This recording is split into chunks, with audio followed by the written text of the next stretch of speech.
Welcome to part 2 of our pneumonia review for step 2. In part 1, we covered classification, pathogens, and diagnosis. In this video, we will master empiric antibiotic therapy for CAP, HAP, and VAP, plus high-yield special types like aspiration pneumonia, complications, and prevention. Let's get started. Before we dive into specific regimens, let's review general treatment principles. First, start empiric antibiotics as soon as possible. Delays in therapy increase mortality. Second, tailor your therapy based on the site of acquisition, severity of illness, comorbidities, and resistance risks. Third, de-escalate antibiotics once culture results return. For duration, outpatient CAP requires a minimum of 5 days, and 5 to 7 days is usually sufficient. Severe CAP, HAP, and VAP are typically treated for 7 days, extending if the patient responds slowly. Don't forget supportive care, oxygen, hydration, antipyretics, and vasopressors if the patient is in septic shock. Step 2 Pleural. Procalcitonin trends can guide antibiotic discontinuation. A low or falling procalcitonin level after 2 to 3 days supports stopping antibiotics. For previously healthy outpatients with no comorbidities and a CURB 65 of 1 or less, monotherapy is appropriate. Choose one of 3 options. Amoxicillin is first line, dosed at 1 gram orally 3 times daily. Doxycycline is another excellent option with good atypical coverage. Or a macrolide, azithromycin, or clarithromycin, but only in regions where local pneumococcal resistance to macrolides is below 25%. Step 2 Pleural. Minimum duration is 5 days, and the patient should be afebrile for at least 48 hours before stopping. 5 days total is often sufficient. For outpatients with comorbidities, chronic heart, lung, liver, or renal disease, diabetes, alcoholism, malignancy, asplenia, or recent antibiotic use, you need broader coverage. 2 options.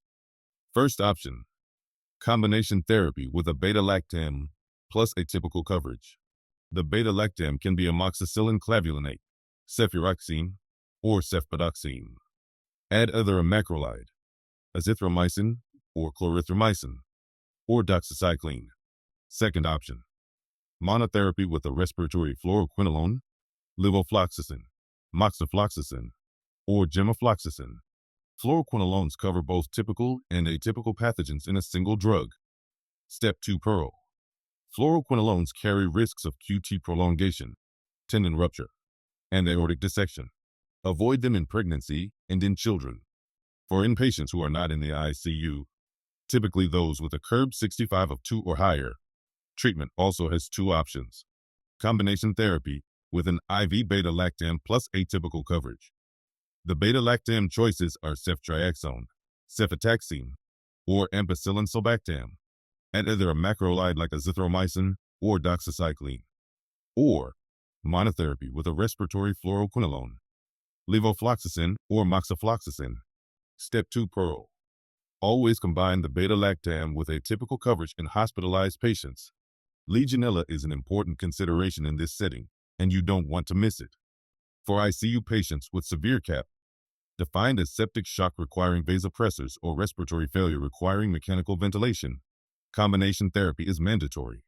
Use an IV beta-lactam, ceftriaxone, cefotaxime, or ampicillin sulbactam, plus one of a macrolide. Azithromycin is preferred for Legionella coverage, or a respiratory fluoroquinolone. For penicillin allergic patients, aztreonam plus a respiratory fluoroquinolone. One important note, aztreonam does not cover MSSA, so the fluoroquinolone is needed to fill that gap. Step 2 Pleural. Monotherapy with a fluoroquinolone alone is not sufficient for severe CAP. You must always use combination therapy. When you need to add coverage for resistant organisms, recognize the risk factors. Pseudomonas risk factors include structural lung disease, bronchiectasis, cystic fibrosis, severe COPD, recent IV antibiotics, or tracheostomy. To cover Pseudomonas, use an anti-pseudomonal beta-lactam, piperacillin tazobactam, cefepime, ceftazidime, or a carbapenem like meropenem or imipenem. MRSA risk factors include prior MRSA colonization, a positive nasal swab, recent IV antibiotics, end-stage renal disease, or cavitary lesions on imaging. To cover MRSA, add either vancomycin, most common, or linezolid as an alternative. Step 2 Pleural. A nasal MRSA swab is very useful. A negative swab has a high negative predictive value, allowing you to safely de-escalate MRSA coverage. For HAP and VAP, the principle is simple. Always cover Pseudomonas. Add MRSA coverage if risk factors are present, and use double coverage for Pseudomonas in high-risk patients. 4 scenarios. Low mortality risk and no MRSA risk. Monotherapy with an anti-pseudomonal beta-lactam, cefepime, piptazo, or meropenem, or levofloxacin. Low mortality risk with MRSA risk factors. Add vancomycin or linezolid to the beta-lactam.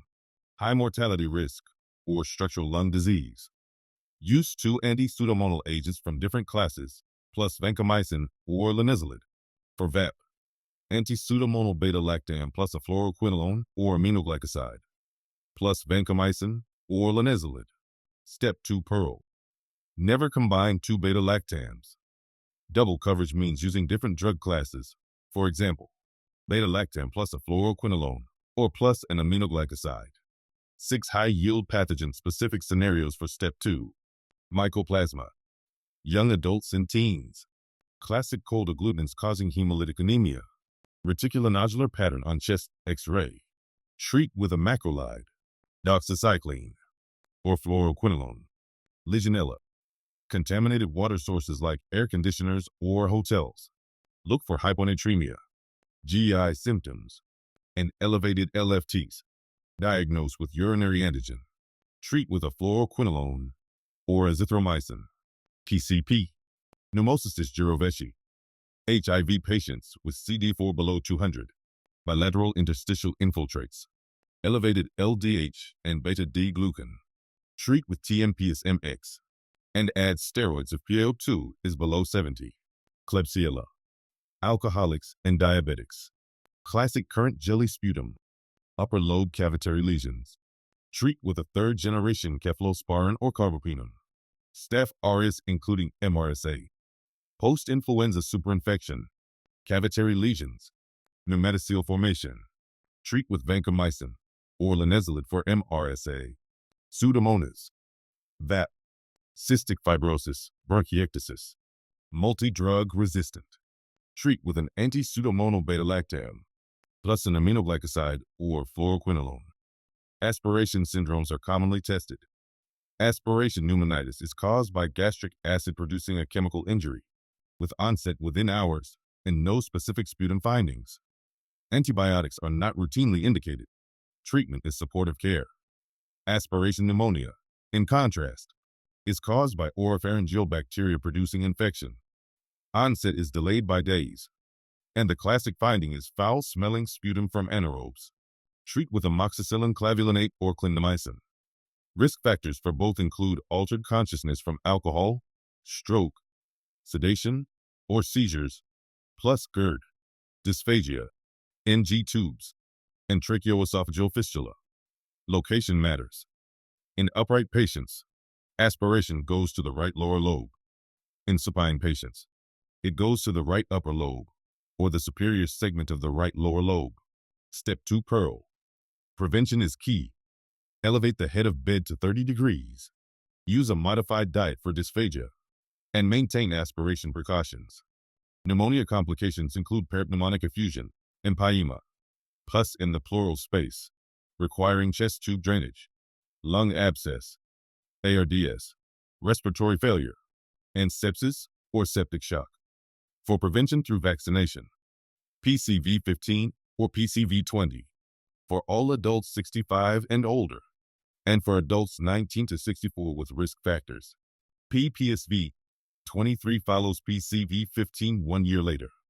Influenza vaccine annually. COVID-19 vaccine updated annually. RSV vaccine for adults 60 and older through shared decision-making. Step 2 Pleural. For empyema or complicated parapneumonic effusion, thoracentesis with chest tube drainage is required. Pleural fluid analysis showing pH below 7.2, glucose below 40, or LDH above 1000 indicates a complicated effusion that needs drainage. Let's wrap up part 2. CAP outpatient. Healthy patients get amoxicillin, doxycycline, or a macrolide for 5 days. Comorbid patients get a beta-lactam plus macrolide or doxycycline, or fluoroquinolone monotherapy. CAP inpatient non-ICU. Ceftriaxone plus azithromycin, or levofloxacin monotherapy. CAP ICU. Beta-lactam plus macrolide or fluoroquinolone. Combination is mandatory. Penicillin allergy. Astrinam plus fluoroquinolone. HAP and VAP. Always cover Pseudomonas. Add vancomycin or linezolid for MRSA risk. And use 2 different classes for high-risk patients. Never combine 2 beta-lactams. Key pathogen clues. Cold agglutinins mean mycoplasma. Hyponatremia plus GI symptoms plus elevated LFTs mean Legionella. Current jelly sputum is Klebsiella. HIV with CD4 below 200 is PCP. Post-flu cavitary lesion is Staph aureus. Aspiration pneumonitis is supportive care. Aspiration pneumonia gets amoxiclav or clindamycin. Finally, the classic step 2 traps. Fluoroquinolone monotherapy is not enough for severe CAP. Never combine 2 beta-lactams. Empyema requires chest tube drainage. Avoid fluoroquinolones in pregnancy and children. And in PCP, with PaO2 below 70, always add steroids. Good luck on your exam.